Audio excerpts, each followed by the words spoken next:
বর্তমান সরকার কি করতে চায় সেজন্য কতদিন সময় প্রয়োজন তা জানার অধিকার রয়েছে জনগণের, বলেছেন তারেক রহমান। সমঝোতায় চাঁদাবাজির জন্যই কমছে না নিত্যপণ্যের দাম, বলেছেন অর্থ উপদেষ্টা। অর্থনৈতিক স্বস্তি সুরক্ষা না পেলে ধৈর্য থাকবে না মানুষের, ডক্টর দেবপ্রিয়র আশঙ্কা। রোহিঙ্গা প্রত্যাবাসনে পূর্ব তিমুরের ভূমিকা প্রত্যাশা প্রধান উপদেষ্টার। ম্যান্ডেলা, গান্ধী, চে গুয়েভারার মতো ব্যক্তিত্ব ডক্টর ইউনূস, বলেছেন প্রেসিডেন্ট রামোস। শেখ হাসিনা জয় ও টিউলিপের বিরুদ্ধে অভিযোগ তদন্তে দুদকের নিষ্ক্রিয়তায় হাইকোর্টের রুল। অবশেষে মামলা হলো বেনজির মতিউরের বিরুদ্ধে। সরকারি কর্মকর্তা কর্মচারীদের মহার্ঘ ভাতা দেওয়ার সিদ্ধান্ত, পরিমাণে বেশি পাবেন নিচের ধাপের চাকরিজীবীরা। দেখছিলেন গ্রাউন্ড সিমেন্ট সংবাদ শিরোনাম। বিএনপির ভারপ্রাপ্ত চেয়ারম্যান তারেক রহমান বলেছেন, কর্মপরিকল্পনার রোডম্যাপের কথা শুনে যদি উপদেষ্টাদের চেহারায় অস্বস্তির ছাপ ফুটে ওঠে তা হবে গণ আকাঙ্ক্ষা বিরোধী। বর্তমান সরকার কি করতে চায় সেজন্য কতদিন সময় প্রয়োজন তা জানার অধিকার জনগণের রয়েছে। সকল অস্পষ্টতা কাটিয়ে অচিরেই বাংলাদেশ নির্বাচনী রোডম্যাপে যাত্রা শুরু করবে বলে আশাবাদ তারেক রহমানের। অন্যদিকে দলের মহাসচিব মির্জা ফখরুল ইসলাম আলমগীর বলেছেন, 31 দফার পর কোনো সংস্কার আর বাকি থাকে না। এখন সবচেয়ে বেশি প্রয়োজন অতি দ্রুত একটি নির্বাচনের মধ্য দিয়ে সংস্কারকে এগিয়ে নিয়ে যাওয়া। আহমেদ সারওয়ারের রিপোর্ট। মহান বিজয় দিবস উপলক্ষে রাজধানীর ইঞ্জিনিয়ার্স ইনস্টিটিউশন মিলনায়তনে আলোচনা সভা করে বিএনপি। এতে দলের ভারপ্রাপ্ত চেয়ারম্যান তারেক রহমান ভার্চুয়ালি যুক্ত হন। মহান মুক্তিযুদ্ধের বীর শহীদদের প্রতি গভীর শ্রদ্ধা জানান তিনি। বলেন, এটা ভুলে গেলে চলবে না, তাদের আত্মত্যাগের বিনিময়ে জাতি একটি স্বাধীন সার্বভৌম বাংলাদেশ পেয়েছে। তারেক রহমান বলেন, জবাবদিহিমূলক সংসদ এবং সরকার ক্ষমতা থাকলেই কেবল জনগণের ক্ষমতা থাকে। রাষ্ট্র ও সরকারকে স্বৈরাচার মুক্ত রাখতে হলে প্রয়োজন গণতান্ত্রিক চর্চা। বর্তমান অন্তর্বর্তীকালীন সরকার কি করতে চাইছে, রাষ্ট্র মেরামতের জন্য অন্তর্বর্তীকালীন সরকারের আর কত মাস কিংবা কত সময়ে প্রয়োজন সেটি জানার অধিকার জনগণের রয়েছে। সরকার জনগণের সামনে তাদের আগামী দিনের কর্ম পরিকল্পনার রোডম্যাপ ঘোষণা করলে এটি একদিকে জনগণের কাছে সরকারের স্বচ্ছতা এবং জবাবদিহিতাকেই নিশ্চিত করবে, অপরদিকে প্রশাসনিক কার্যক্রমেও গতিশীলতা বাড়বে। তবে অন্তর্বর্তীকালীন সরকারের আগামী দিনের কর্ম পরিকল্পনার রোডম্যাপ ঘোষণার কথা শুনলেই যদি উপদেষ্টাদের চেহারায় অস্বস্তির ছাপ ফুটে ওঠে, সেটি হবে অবশ্যই গণ আকাঙ্ক্ষা বিরোধী। সকল অস্পষ্টতা কাটিয়ে অচিরেই নির্বাচনী রোডম্যাপে যাত্রা শুরু করবে আমাদের এই প্রিয় বাংলাদেশ। সংস্কারের পাশাপাশি নিত্যপণ্য বাজার নিয়ন্ত্রণকেও সরকারের অগ্রাধিকার দেওয়া উচিত বলে উল্লেখ করেন তারেক রহমান। নিত্য প্রয়োজনীয় দ্রব্যমূল্যের লাগামহীন ঊর্ধ্বগতিতে দিশেহারা সমাজের প্রায় প্রতিটি মানুষ। প্রতিদিনের সংসারের ব্যয় মেটাতে জনগণকে যুদ্ধ করতে হচ্ছে। সুতরাং জনজীবনে নিত্য দুর্ভোগ কিংবা বাজার পরিস্থিতি নিয়ন্ত্রণ না করে অন্তর্বর্তীকালীন সরকার যদি শুধু সংস্কারের নামে সময় সংক্ষেপ করেন, তাহলে জনগণের কাছে সংস্কার আগে নাকি সংসার আগে, এই প্রশ্নটি মুখ্য হয়ে উঠতে পারে।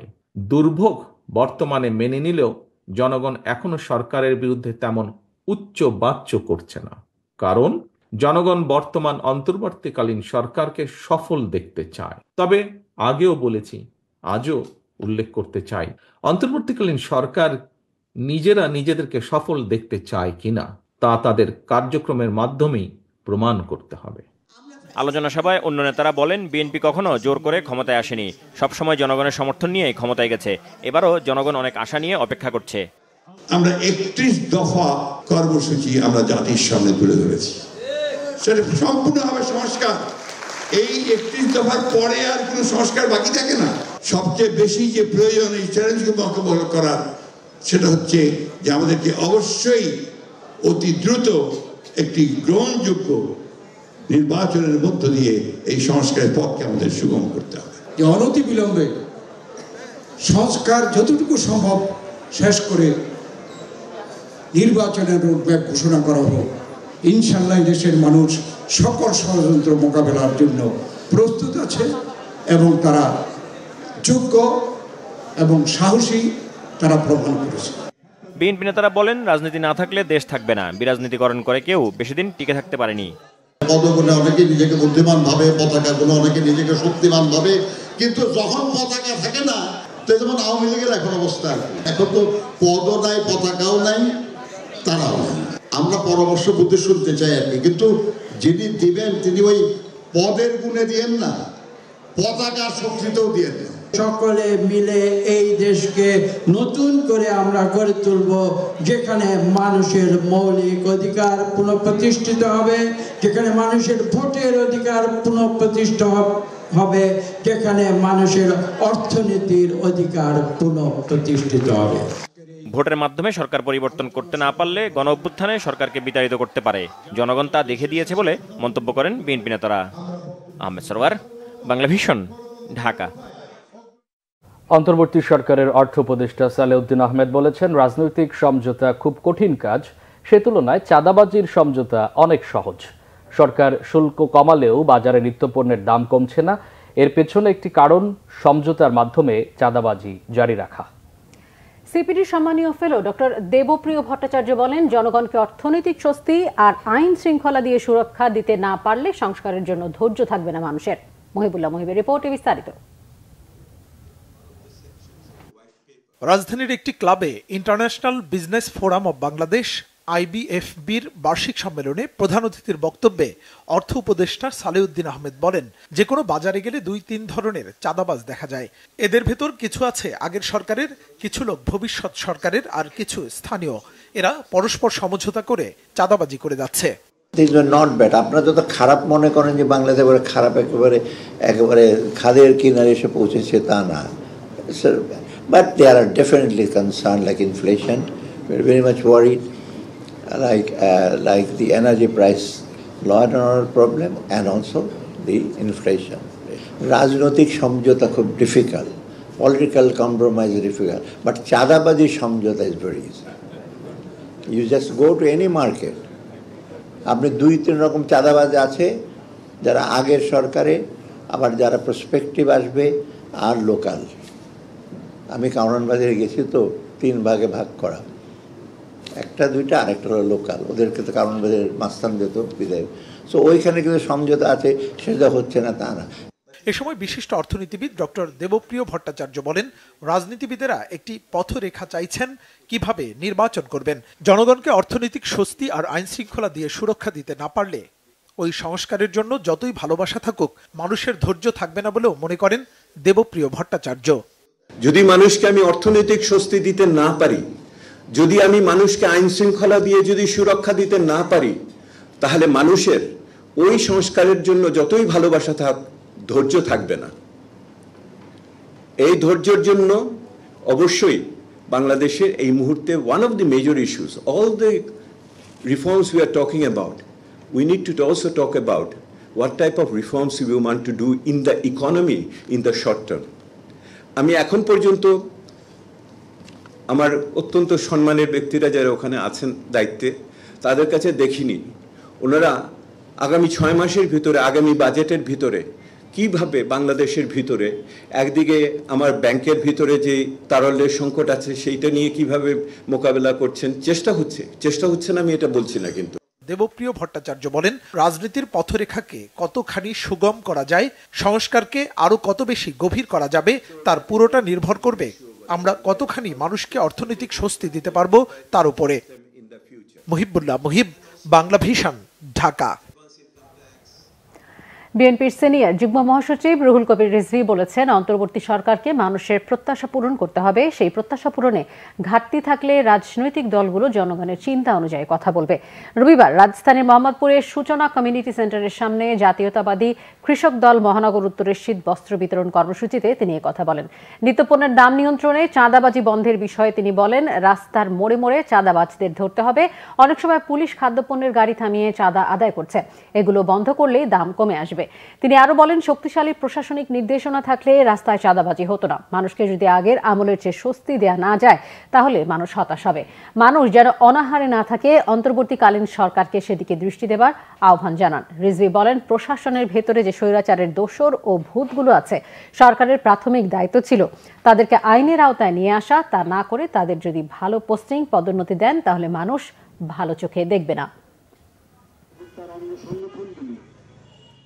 এটা অত্যন্ত সত্য কথা যে নিত্য প্রয়োজনীয় জিনিস, বিশেষ করে খাদ্যপণ্যের দাম কোনোভাবেই কমাতে পারছে না সরকার। কিন্তু মানুষের প্রত্যাশাগুলো তো পূরণ করতে হবে এই সরকারকে, এবং সেই প্রত্যাশা পূরণে যদি ঘাটতি থাকে তাহলে গণতন্ত্রকামী রাজনৈতিক দলগুলো জনগণের স্বার্থের কথা চিন্তা করে কথা বলবে, কর্মসূচি গ্রহণ করবে। রোহিঙ্গা প্রত্যাবাসনে পূর্ব তিমুরের ভূমিকা প্রত্যাশা করেছেন প্রধান উপদেষ্টা ডক্টর মোহাম্মদ ইউনূস। অন্যদিকে ডক্টর ইউনূসকে ম্যান্ডেলা, গান্ধী, চে গুয়েভারার মতো ব্যক্তিত্ব বলেছেন রামোস হোর্তা। প্রধান উপদেষ্টার সাথে একান্ত বৈঠকের পর যৌথ ব্রিফিং করেন তারা। বাংলাদেশ ও পূর্ব তিমুরের মধ্যে একটি চুক্তি ও সমঝোতা স্মারক সই হয়েছে। আরো জানাচ্ছেন জাহাঙ্গীর আকন্দ। 4 দিনের রাষ্ট্রীয় সফরের প্রথম দিনে সকালে ঢাকা সেনানিবাসের সেনাকুঞ্জে 3 বাহিনী গার্ড ও বনার প্রদান করে পূর্ব তিমুরের প্রেসিডেন্ট হোসে রামোস হোর্তাকে। এ সময় প্রধান উপদেষ্টা ডক্টর মোহাম্মদ ইউনূস উপস্থিত ছিলেন। পরে প্রধান উপদেষ্টার কার্যালয়ে বৈঠক করেন ডক্টর মোহাম্মদ ইউনূস ও রামোস হোর্তা। বৈঠক শেষে যৌথ সংবাদ সম্মেলনে প্রধান উপদেষ্টা ডক্টর মোহাম্মদ ইউনূস এবং রামোস হোর্তা দুদেশের সম্পর্ক আরও জোরদার এবং ব্যবসা বাণিজ্য সম্প্রসারণে একযোগে কাজ করার কথা জানান।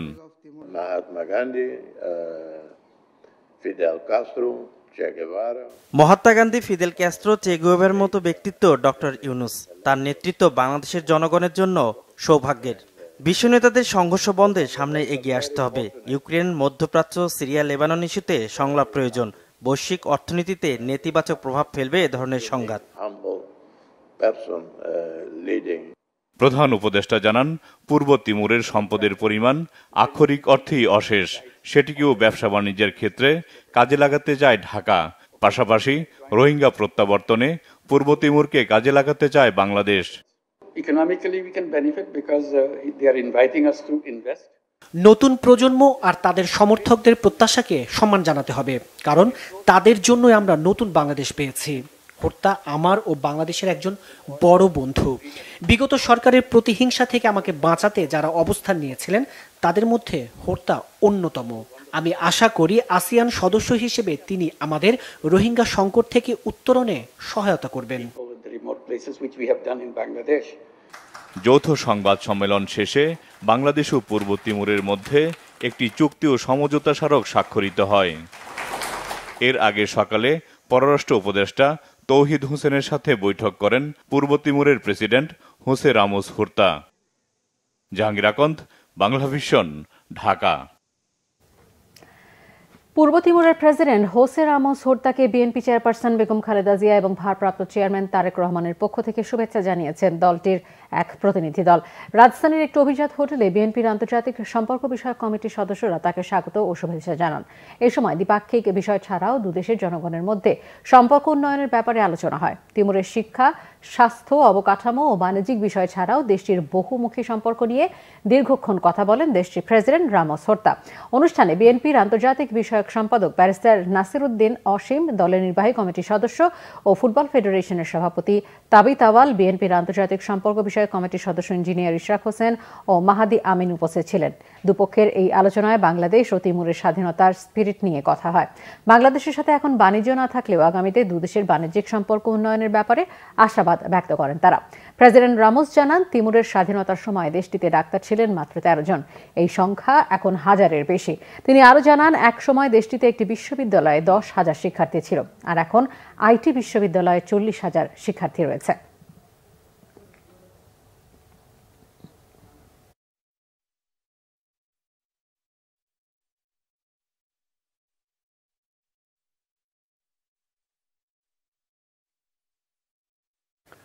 সাবেক প্রধানমন্ত্রী শেখ হাসিনা তার ছেলে সজীব অজিত জয় ও ভাগ্নি টিউলিপ সিদ্দিকের বিরুদ্ধে রূপপুর পারমাণবিক বিদ্যুৎ কেন্দ্র থেকে $500 কোটি দুর্নীতির অভিযোগ তদন্তে দুর্নীতি দমন কমিশনের নিষ্ক্রিয়তা নিয়ে রুল জারি করেছে হাইকোর্ট। রবিবার এক রিট আবেদনের প্রাথমিক শুনানি শেষে বিচারপতি ফাহমিদা কাদের ও বিচারপতি মবিনা আসাফের হাইকোর্ট বেঞ্চ এই রুল জারি করে।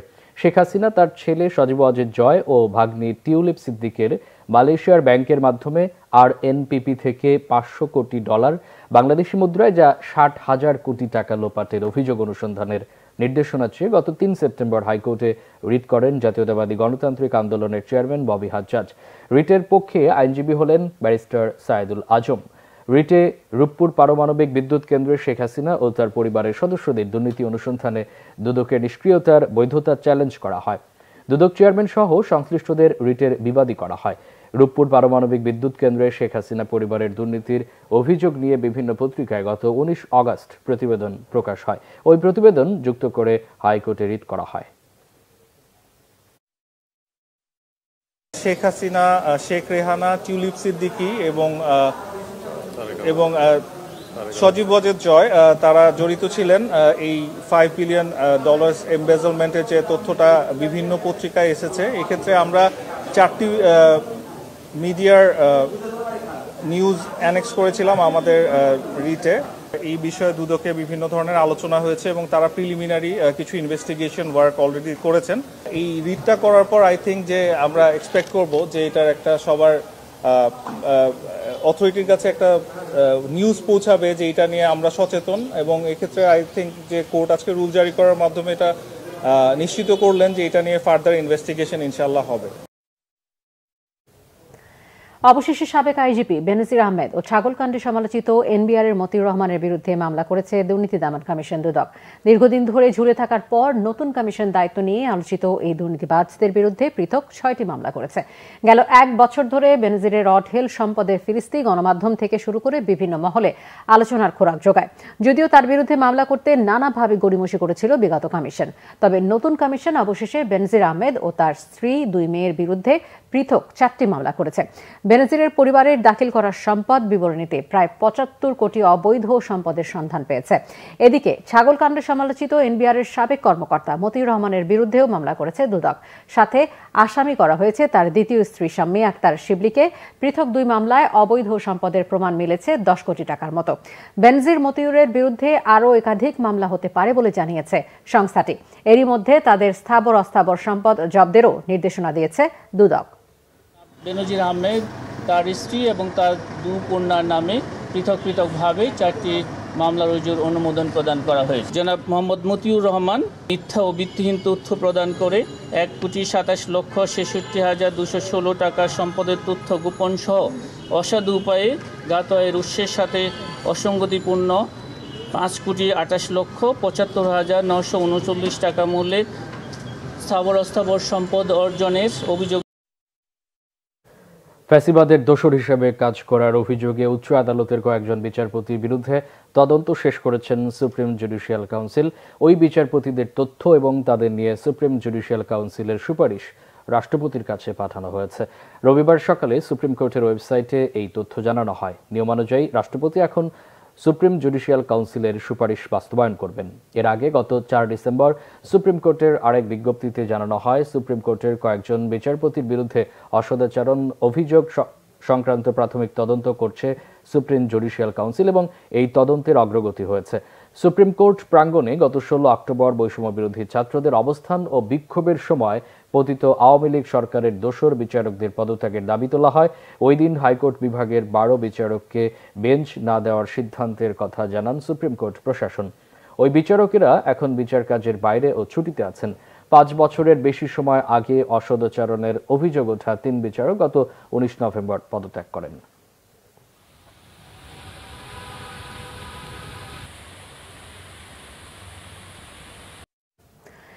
সরকারি কর্মকর্তা কর্মচারীদের মহার্ঘ ভাতা দেওয়ার সিদ্ধান্ত নিয়েছে সরকার। এই ভাতার পরিমাণ নিচের ধাপের চাকরিজীবীরা বেশি পাবেন বলে জানিয়েছেন জনপ্রশাসন সচিব ডক্টর মোখলেসুর রহমান। তিনি জানান, প্রশাসনে পদবঞ্চিতদের ব্যাপারে বঞ্চিত নিরসন কমিটির প্রতিবেদন অনুযায়ী সুপারিশ বাস্তবায়ন করবে সরকার। এদিকে দলকানা, অযোগ্য ও দুর্নীতিবাজদের প্রশাসন থেকে সরিয়ে যোগ্যতার ভিত্তিতে মেধাবীদের নিয়োগে সুপারিশ করেছে বিএনপি গঠিত জনপ্রশাসন সংস্থার কমিটি। রিপোর্ট সৈয়দ আব্দুল মহিতের।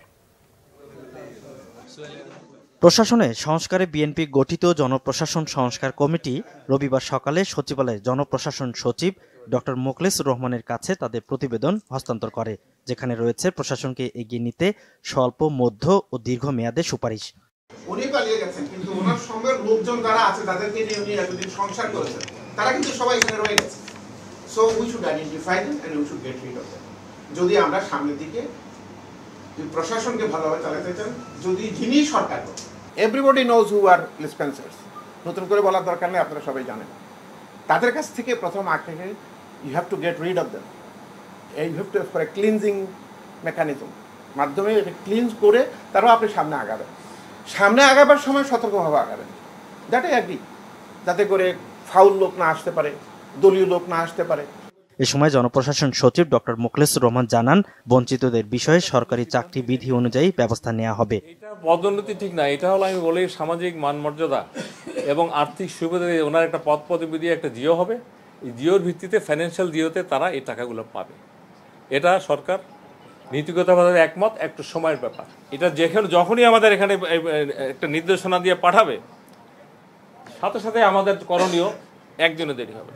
সচিব জানান, পে কমিশন সময়ের ব্যাপার, তাই সরকারি চাকরিজীবীদের মহার্ঘ ভাতা দেবে সরকার। পে কমিশন একটা করা দীর্ঘ সময়ের ব্যাপার। ইন্টারিম টাইমে একটা মহার্ঘ ভাতা কমিটি করেছে, যেখানে আমিও আছি। আমরা সামনের সপ্তাহে প্রথম মিটিং করব এবং ওখানে একটা স্ট্র্যাটেজি কৌশল অথবা কিভাবে আপার লিমিট লোয়ার লিমিট ঠিক করে, অফিসার স্টাফ স্ল্যাব ঠিক করে, ইনক্লুডিং পেনশনার, এবার যাতে পে স্কেল এই মহার্ঘ ভাতার সুবিধা পেনশনাররাও পায়, সেই ব্যাপারে সরকার একমত। ইমিডিয়েট যাতে দেওয়া যায় এবং আমাদের থাকবে, কি বলবো, যে চেষ্টা থাকবে শর্টেস্ট পসিবল টাইমে সরকারকে সাজেশন দেওয়া, সরকার সাজেশন দিলে ইমপ্লিমেন্ট করবে। বঞ্চনা নিরসন কমিটির সুপারিশ দ্রুত বাস্তবায়নের দাবিতে জনপ্রশাসন সচিবের রুমের সামনে অবস্থান নিয়ে প্রতিবাদ করেন প্রশাসনে বঞ্চিত কর্মকর্তারা। সৈয়দ আব্দুল মুহিত, বাংলা ভিশন, ঢাকা। হজের নিবন্ধনের সময় আজ শেষ হলেও এখনও সৌদি আরবের দেয়া কোটার অর্ধেকের বেশি বাকি রয়েছে। 1,27,198 জনের কোটা দিলেও নিবন্ধন করেছেন প্রায় 56,000 হজ গমনেচ্ছু। নিবন্ধনের সময় আর বাড়ানো হবে কিনা তা আলোচনার মাধ্যমে ঠিক হবে বলে জানিয়েছেন ঢাকাস্থ সৌদি আরবের deputy chief of mission Abdul Aziz Fahad Al Ibrahim. 15 December রবিবার ছিল 2025 সালের হজের জন্য নিবন্ধনের শেষ দিন। বাংলাদেশের জন্য হজ কোটা 1,27,198 জন হলেও এখনও নিবন্ধন করেনি 71,273 জন, অর্থাৎ শতকরা 56%, যা অর্ধেকের বেশি। সৌদি আরব থেকে নিবন্ধনের সময় না বাড়ালে হজ কোটা পূরণ হবে না বাংলাদেশের। তবে সৌদি আরবের ঢাকাস্থ দূতাবাসের deputy chief of mission Abdul Aziz Fahad Al Ibrahim বলেছেন, নিবন্ধনের বিষয়ে আলোচনা করে সিদ্ধান্ত নেওয়া হবে। হজ নিবন্ধন বিষয়ে আমাদের হজ মন্ত্রণালয় এবং বাংলাদেশের ধর্ম মন্ত্রণালয় সমন্বয়ের মাধ্যমে কাজ করছে। এ বিষয়ে আমরা কূটনৈতিক চ্যানেলে সবশেষ তথ্য জানাবো।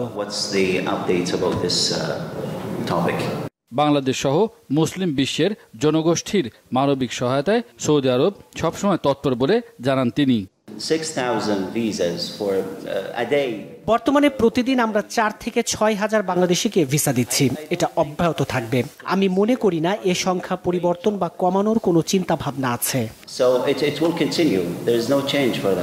বাংলাদেশের দরিদ্র মানুষের জন্য 372 টন কোরবানির গোশত বিতরণ উপলক্ষে দূতাবাসে আয়োজিত অনুষ্ঠানে এ তথ্য জানান তিনি। দুর্যোগ ব্যবস্থাপনা অধিদপ্তরের কর্মকর্তাদের কাছে গোশতের প্যাকেট হস্তান্তর করেন deputy chief of mission. Imrul Kayes, Bangla vision, Dhaka. এদিকে হজ এজেন্সিস অ্যাসোসিয়েশন হাবে বাণিজ্য মন্ত্রণালয়ের যুগ্ম সচিব মোহাম্মদ দাউদুল ইসলামের নিয়োগে অবৈধ বলে রায় দিয়েছেন হাইকোর্ট। বিচারপতি ফাতেমা নাজিব ও বিচারপতি শিকদার মাহমুদুর রহমানের হাইকোর্ট বেঞ্চ এ বিষয়ে দেয়া রুলের নিষ্পত্তি করে রায় প্রদান করেন। হাব 2024-26 মেয়াদের কার্যনির্বাহী পরিষদের এম শাহাদাত হোসেন তসলিম সভাপতি ও ফারুক আহমেদ সর্দার মহাসচিবের দায়িত্ব পালন করছেন। গত 5 আগস্ট শেখ হাসিনা সরকারের পতন ও পরিবর্তিত রাজনৈতিক প্রেক্ষাপটে হাবের কার্যক্রম পরিচালনায় অন্তর্বর্তী সরকার হাবের তসলিম ফারুকের কার্যনির্বাহী কমিটি বাতিল করে। সেই সাথে বাণিজ্য মন্ত্রণালয়ের যুগ্ম সচিব মোহাম্মদ দাউদুল ইসলামকে হাবের প্রশাসক নিয়োগ দেয়। পরে এই নিয়োগ বাতিল চেয়ে রিট হলে প্রশাসকের নিয়োগের বৈধতা নিয়ে রুল জারি করে হাইকোর্ট। হাইকোর্ট রুলের নিষ্পত্তি করে বাণিজ্য মন্ত্রণালয়ের নিয়োগ দেয়া প্রশাসককে অবৈধ বলে রায় দেন। একই সঙ্গে নির্বাচিত কমিটি দায়িত্ব পালন করবেন বলে রায় জানিয়ে দেওয়া হয়েছে। আপনি অর্ধেক পড়বেন পরের টুকামার।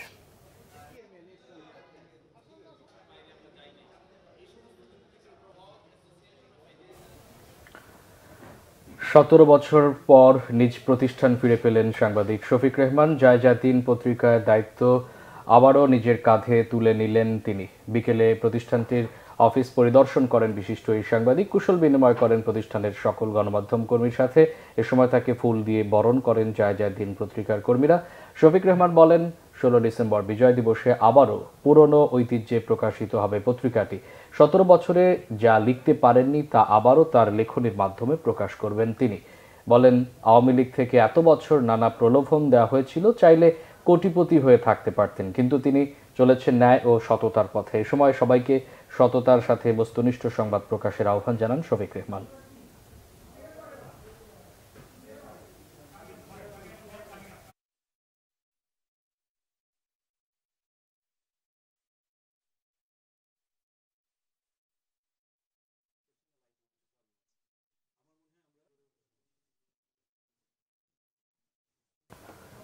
শেখ হাসিনার শিক্ষাগত বিদেশি ডিগ্রিগুলোর সত্যতা নিয়ে চ্যালেঞ্জ দিয়েছেন প্রবীণ সাংবাদিক শফিক রেহমান। প্রবাসীদের ভোট নিশ্চিতে দূতাবাসগুলোতে এনআইটি বিভাগ চালুর প্রয়োজনীয়তার কথাও বলেন তিনি।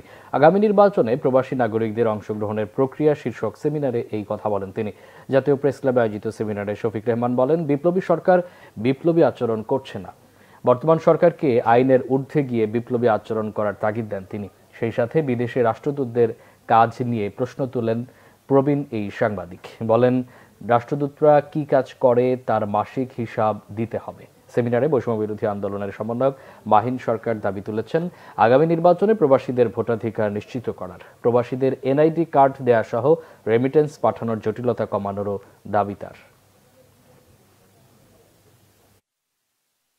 আমরা ইস্ট পাকিস্তান হাউস করেছিলাম, সেই বাড়িটা বিক্রি করে দিয়ে ডারামে একটা বঙ্গবন্ধু চেয়ার করা হয়েছে এবং শেখ হাসিনাকে একটা ডক্টরেট উপাধি দেওয়া হয়েছে। আমি মনে করি, আমার দৃঢ় বিশ্বাস, আসলে তিনি কিন্তু বাংলা লিখতে পারেন কিনা আমার সেটাও সন্দেহ আছে এখন, কিন্তু অত্যন্ত অশিক্ষিত একটি পরিবারের সন্তান বলতেই হবে আমাকে, এবং সেজন্যই তিনি এতগুলো ডিগ্রি অর্জন করেছিলেন। তিনি দেখাতে চেয়েছিলেন, তোমাদের সবাই চেতে আমি শিক্ষিত, তোমাদের একটা পিএইচডি থাকতে হবে। আমার 1 ডজন পিএইচডি আছে, তার মধ্যে একটা হচ্ছে ডারহাম পিএইচডি। আমি মনে করি ডারহাম ইউনিভার্সিটিকে এখনই চিঠি লেখা উচিত যে তোমরা বঙ্গবন্ধু চেয়ার অপসারণ করো। সেন্ট মার্টিন ভ্রমণে সরকারের বিধিনিষেধকে কেন অবৈধ ঘোষণা করা হবে না জানতে রুল জারি করেছে হাইকোর্ট। আগামী 4 সপ্তাহের মধ্যে রুলের জবাব দিতে বলা হয়েছে। বিচারপতি ফারা মাহবুব ও বিচারপতি দেবাশিস রায় চৌধুরীর বেঞ্চ এই আদেশ দিয়েছে। গত 18 অক্টোবর পরিবেশ মন্ত্রণালয় সচিবের কাছে সেন্ট মার্টিন দ্বীপে যাতায়াতে আরোপিত নিষেধাজ্ঞা প্রত্যাহার চেয়ে রিট আবেদন করেন কক্সবাজার নাগরিক ফোরামের সভাপতি আনাম হেলাল উদ্দিন। আবেদনে বলা হয়, পরিবেশ উপদেষ্টা সৈয়দা রিজবানা হাসানের উপস্থিতিতে সিদ্ধান্ত হয় যে নভেম্বর মাসে পর্যটকরা দিনের বেলা সেন্ট মার্টিন যাওয়ার অনুমতি পেলেও রাত্রি যাপন করতে পারবেন না। এছাড়া গড়ে প্রতিদিন 2000-এর বেশি পর্যটক যাতায়াত করতে পারবেন না এবং কোনো প্রকার আলোকসজ্জা সহ বারবিকিউ পার্টি করতে পারবেন না। এসব সিদ্ধান্তের ফলে স্থানীয়দের কর্মসংস্থান সীমিত হয়ে গেছে। পর্যটন শিল্পে ধস নামছে, এজন্য জরুরি ভিত্তিতে নিষেধাজ্ঞা প্রত্যাহারের আবেদন জানান তিনি। এরপরও ব্যবস্থা না নেওয়ায় হাইকোর্টে রিট করেন আব্দুল মালেক। মহান বিজয় দিবস উদযাপন ও দেশীয় সংস্কৃতি ছড়িয়ে দিতে আগামীকাল রাজধানীর মানিক মিয়া অ্যাভিনিউতে কনসার্টের আয়োজন করেছে সামাজিক ও সাংস্কৃতিক সংগঠন সবার আগে বাংলাদেশ। সন্ধ্যায় অনুষ্ঠান স্থলে ব্রিফিংয়ে সংগঠনটির আহ্বায়ক ও বিএনপির যুগ্ম মহাসচিব শহীদুদ্দিন চৌধুরী অ্যানি বলেন, বিদেশি সংস্কৃতি দূর করে দেশীয় সংস্কৃতিকে উৎসাহিত করতে এই কনসার্টের আয়োজন করা হয়েছে। বিজয় দিবসে বেলা 12টা থেকে শুরু হবে উন্মুক্ত এই কনসার্টের আনুষ্ঠানিকতা। দেশীয় সংস্কৃতি আর বরেণ্য শিল্পীরাই এই মেগা কনসার্টে সঙ্গীত পরিবেশন করবেন। অ্যানি বলেন, দেশাত্মবোধক গান দিয়ে অনুষ্ঠান শুরু হবে। অনুষ্ঠানে সবাইকে অংশগ্রহণের আহ্বান জানিয়ে এই আয়োজন সফল করতে ছাত্র যুবকদের প্রতি আহ্বান জানান। বিএনপির ভারপ্রাপ্ত চেয়ারম্যান তারেক রহমানের পরামর্শ ও উদ্যোগেই এই আয়োজন জানান তিনি।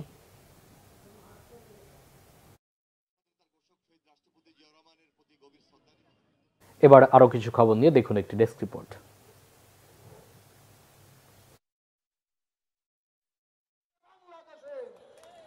বিজয় দিবস উপলক্ষে চট্টগ্রামে মহানগর বিএনপি ও সহযোগী সংগঠনগুলো আলোচনা সভা করেছে। নগরীর দলীয় কার্যালয় নসিমন ভবনে এতে বক্তব্য রাখেন বিএনপির স্থায়ী কমিটির সদস্য অবসরপ্রাপ্ত মেজর হাফিজউদ্দিন আহমেদ। এ সময় ভারতের সাথে আওয়ামী লীগের করা সব চুক্তি জনসমক্ষে প্রকাশের দাবি জানান অন্তর্বর্তী সরকারের কাছে। মহানগর বিএনপির আহ্বায়ক এরশাদুল্লাহ, সদস্য সচিব নাজিমুর রহমান সহ বিএনপি ও সহযোগী সংগঠনের নেতাকর্মীরা উপস্থিত ছিলেন। খেলাফত মজলিসের অনুরোধে কাউন্সিল পিছিয়ে 11 জানুয়ারিতে নিয়েছে এবি পার্টি।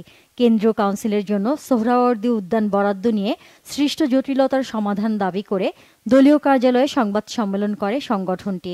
খেলাফতের মহাসচিব ডক্টর আহমদ আব্দুল কাদেরের নেতৃত্বে একটি টিম সকালে এবি পার্টির নেতাদের সাথে সমঝোতা সংলাপ করেন।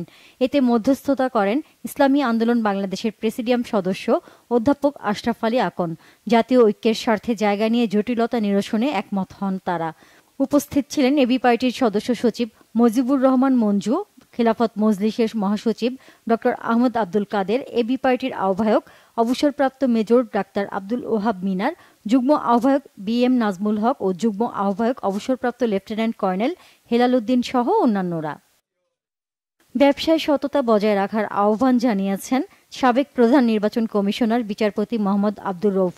প্রিন্সিপাল আইল্যান্ড সিটি অ্যান্ড পার্কের উদ্বোধনী অনুষ্ঠানে তিনি বলেন, সততার মাধ্যমে ব্যবসা করলে মানুষের ভালোবাসা ও আল্লাহর সন্তুষ্টি পাওয়া যায়। অনুষ্ঠানে প্রধান আলোচক ছিলেন কোম্পানির ব্যবস্থাপনা পরিচালক কাজী মোহাম্মদ ওবায়দুল্লাহ। বিশেষ অতিথি ছিলেন ঢাকা বিশ্ববিদ্যালয় department of organisation, strategy and leadership বিভাগের চেয়ারম্যান অধ্যাপক doctor Mohammad Shariatullah, brigadier general Jaber Hossain ও বিএনপির জাতীয় নির্বাহী কমিটির সদস্য আব্দুস সাত্তার পাটোয়ারি।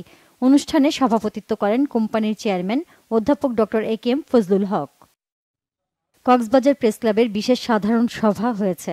সভাপতি মাহবুবুর রহমানের সভাপতিত্বে এতে বক্তব্য রাখেন জেলা বিএনপির সভাপতি সাবেক হুইপ শাহজাহান চৌধুরী, গণ অধিকার পরিষদের মহাসচিব রাশেদ খান, জিএম আশিকুল্লাহ ও স্থানীয় সাংবাদিক নেতারা। সাধারণ সভায় আগামী 25 ডিসেম্বর কক্সবাজার প্রেস ক্লাবের দ্বিবার্ষিক নির্বাচন অনুষ্ঠানের জন্য 3 সদস্যের কমিশন গঠন করা হয়। মহান বিজয় দিবস উপলক্ষে বীর শহীদদের স্মরণে মোমবাতি প্রজ্বলন করে আলোক আল্পনা করেছে মুক্তির বন্ধন ফাউন্ডেশন। এছাড়াও 54 পথ শিশুকে শীতবস্ত্র বিতরণের মধ্য দিয়ে মাসব্যাপী শীতবস্ত্র বিতরণ কর্মসূচি শুরু করেছে। নগরীর সার্কিট হাউস মাঠে মোমবাতি জ্বালিয়ে কর্মসূচির উদ্বোধন করেন অতিরিক্ত জেলা ম্যাজিস্ট্রেট লুৎফুন নাহার। এ সময় ফাউন্ডেশনের সমন্বয়ক আজহারুল ইসলাম পলাশ, কর্মসূচি সমন্বয়ক হাবিবুল বাশার সুমন সহ ফাউন্ডেশনের প্রতিনিধিরা উপস্থিত ছিলেন। Bangla vision news desk. সংবাদ শেষ করব গ্রাউন্ড সেভেন শিরোনামগুলো আরেকবার জানিয়ে।